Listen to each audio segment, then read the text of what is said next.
everybody, welcome to the Bio Reef. We have fish.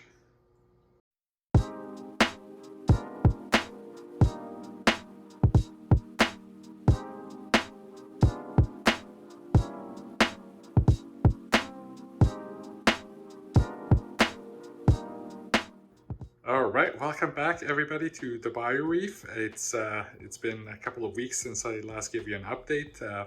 The tank is essentially like all set up now. It's pretty much all the systems are going, and I'm gonna show you through what I have done in the past couple of weeks. But first, let me introduce you to the first new fish in the tank. So I think some of you guessed. Most of you guessed wrasses and tank, and you'll be right. I will add wrasses and tanks. But the first two fish are this lovely little one-spot fox face. I've always wanted one of these. Beautiful fish, great herbivores, and I thought it would be good to have them in early. And then here is the other beautiful second edition. He's a bit shy right now, but he is blue-throated triggerfish. Again, always wanted to have one of these in my tank, and it's the Red Sea Reefer 250 was a little bit too small, so I couldn't resist when I saw the fish at the local supplier. Both of these were quarantined in copper by a local person who's kind of specializes in quarantine. So I literally got the fish yesterday.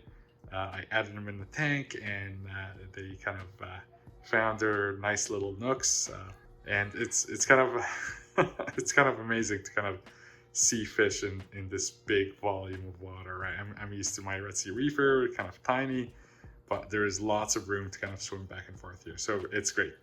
So as you can see, that I put my rock work in.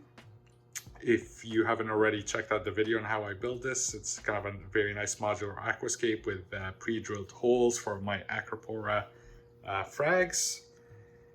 And I have, because I love my wrasses, I had to have a sand bed. And what I did here was use one 20-pound bag of the Sea Sand Direct, or the Direct Ocean. It's kind of like the sand that comes all natural with reef bacteria, and I used that as a base, and then I added, let's see, 4 of the 20-pound bags, so that would be 80 pounds of the aragonite. What's that sand called? It's the special grade. So the rocks went first, then I added the sand, then I filled up the tank. I didn't go through any cycle, so the rocks have been sitting in salt water in a couple of broods for the past let's say 2 months, and I had this ammonia patch here, and there was absolutely no cycle, so I probably could have added fish right away, but I was gone for about a week on a little trip, so I didn't want to add fish and kind of disappear. So as soon as I got back, I got the fish this weekend and I added them in. And okay, let's see. In terms of kind of major updates, and I'm not sure if I told you what I was planning in terms of equipment, but for flow, I'm not sure if you notice in the back here, we have 2 MP40s on each side mounted on the glass. I was gonna have 2 on the back and 2 on the sides, but I wanted to try this flow all coming from the back because, well, for one thing, it makes for really great kind of views from all sides, right? If they were mounted on the sides, I would have had to have like an MP40 here, but I like the fact that I could just kind of look through the tank. By the way, the water is a bit cloudy because I was kind of playing with the sand a little bit, and I was cleaning the glass as well. So you could see without any kind of power heads here, you could literally kind of see through the tank, and I really like that. The other thing, another problem that I have with having power heads here is that it's hard to kind of clean the glass around them. You gotta take them out or move them out of the way. So I'm gonna see if I could get away with having all of the power heads in the back here. I think it makes for a much kind of sleeker look. nothing to obstruct your view, and they kind of just blend in, right? Like unless you look for them, it's really hard to kind of spot them. This is probably overkill for MP40s on a tank this size. I probably could have gone away with like 2 or 3. I like kind of an even number to kind of balance the flow, but I have no issues kind of getting the desired flow for SPS, which is 50 times, 60 times, even higher. So right now I have them set on reef crest, and that kind of randomizes the flow for each power head independently. And I think I believe that they're set to like 50% reef crest each. So in terms of lights, I know some of you are kind of curious about what I'm gonna go with, and I've decided to stick with the Ecotech Radions. I had a lot of success with them in my Red Sea Reefer, and I've have them tuned to the color and the growth that I like in my SPS, so I'm gonna stick with them. Obviously, I can't just use the same lights. I need a little bit more. So I've done the math, and so I have like 3 lights or like 3 XR15s on my Red Sea Reefer 250.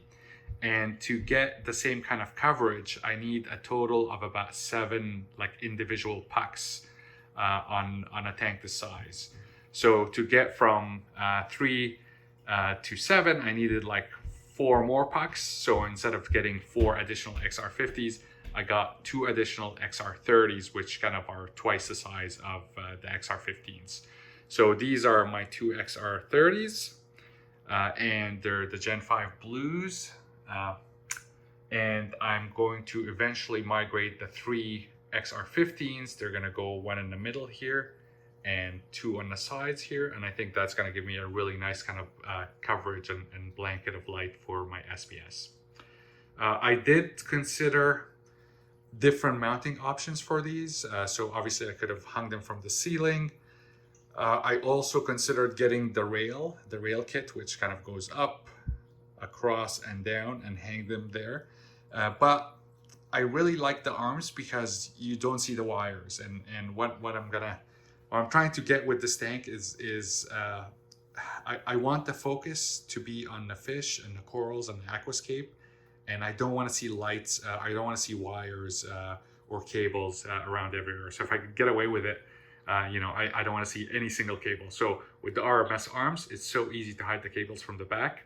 With the other mounts, I would have had to kind of walk the cables around the rim or across the water line. So not my cup of tea.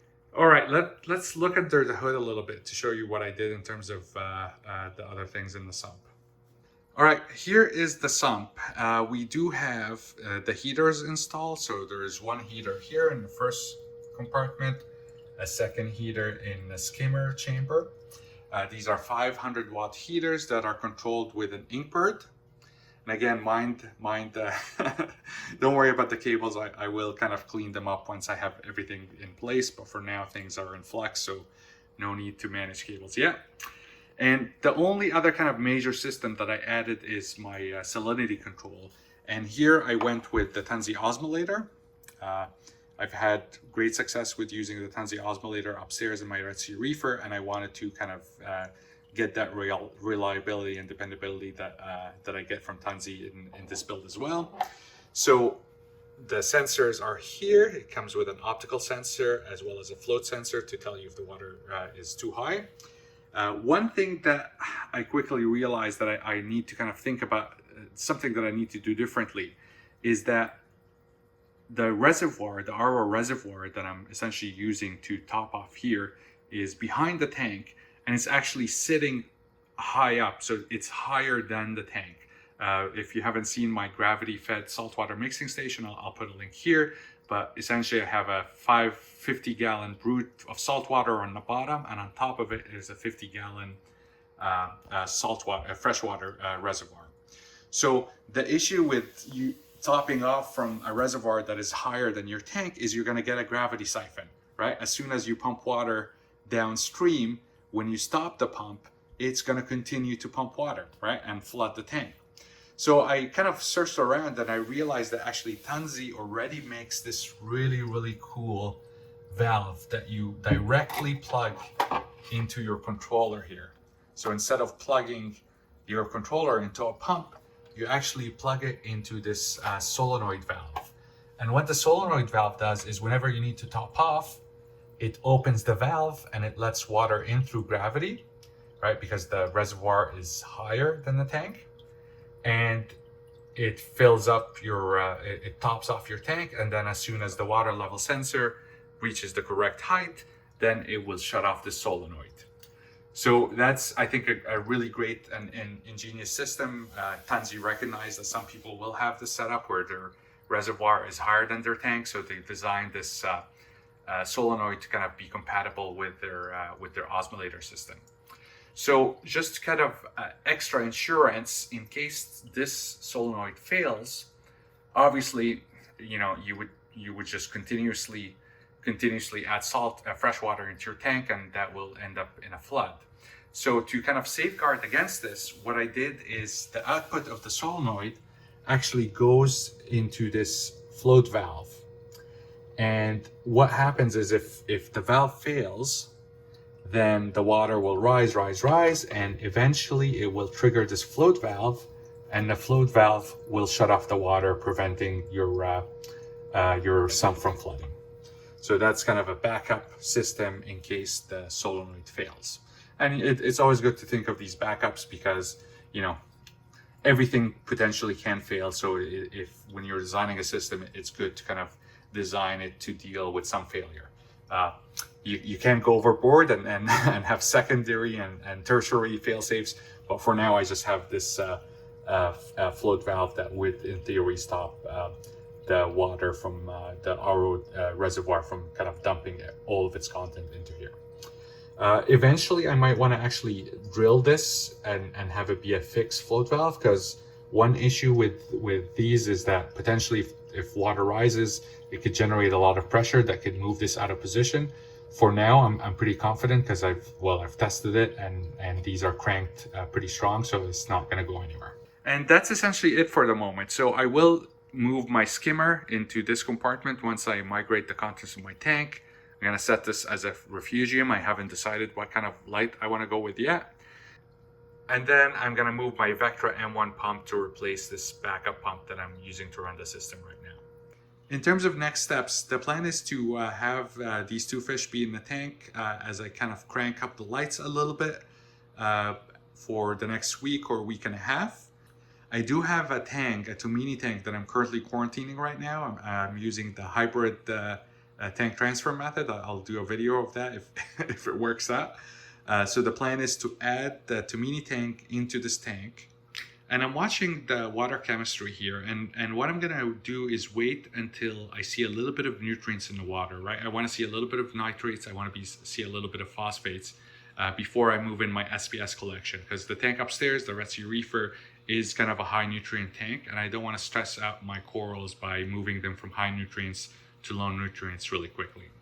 So once I start to see kind of detectable nitrates, detectable phosphates here, I'll start moving my SPS collection, the rest of the fish, the lights, equipment, and then I will shut down the Red Sea Reefer 250. All right, so that's it for now. Thank you so much for watching and following along. I can't wait to have all of my SPS corals down here. This tank is, well, I think it's pretty cool. And I'm digging the aquascape. The fish seem to kind of like it too. There's lots of spots where they could hide and different caves to explore. So I think it's going to be fun for them as much as it will be fun for me. Okay, have a good one. Enjoy your reef, and I'll see you later.